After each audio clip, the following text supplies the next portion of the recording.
بلوچستان جو ہے اصل سرمایہ اور ہمارا سونا کہاں چلا گیا؟ سندھ اور ریکارڈک ہم اس اتفاق نہیں کرتے۔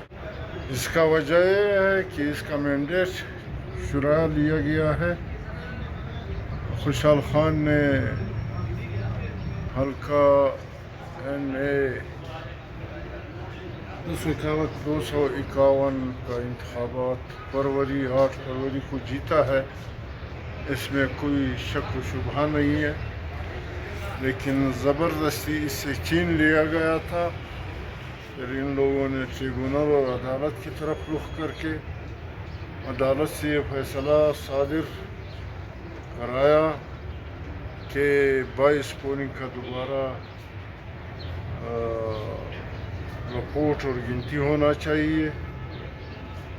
جب گنتی شروع ہوئی تو فریق مخالف نے یہ احساس کرتے ہوئے کہ ہم جیتے تھے زبردستی ابھی ہار رہے ہیں، تو انہوں نے اس عمل سے اور اس عدالتی حکم سے انحراف کرتے ہوئے بہانہ ڈھونڈا۔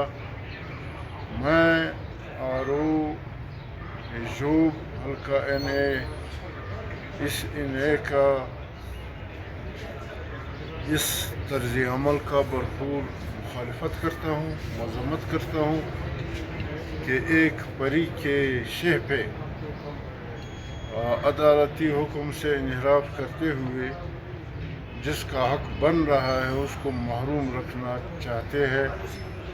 میں خوشحال خان کے حق میں کہ وہ جیتا ہے، وہ جیت چکے ہیں اور جیت رہے ہیں، میں ان کے اس احتجاج کا بھی حمایت کرتا ہوں اور عدل و انصاف سے انحراف کرنے والوں کی مذمت کرتا ہوں۔ مولوی صاحب، عدالت نے آج حکم دیا ہے کہ دو دن میں گنتی مکمل کر کے لایا جائے۔ ابھی عدالت نے حکم دیا ہے کہ RO کو بھی حکم دیا کہ 2 دن میں گنتی مکمل کر کے مجھے رپورٹ دیا جائے، اور جو مخالف امیدوار مولانا سمیع الدین صاحب ان کی جو درخواست تھی وہ بھی مسترد کر دی۔ اس میں آپ کیا کہتے ہیں؟ میں عدالت کی اس فیصلے کی تائید کرتا ہوں اور تعریف کرتا ہوں۔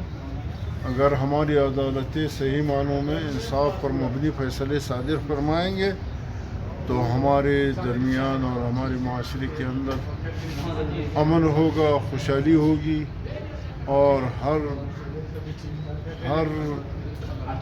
ملک کے ہر فرد جو ہے وہ خوشحال ہوگا۔ بہت شکریہ۔ آپ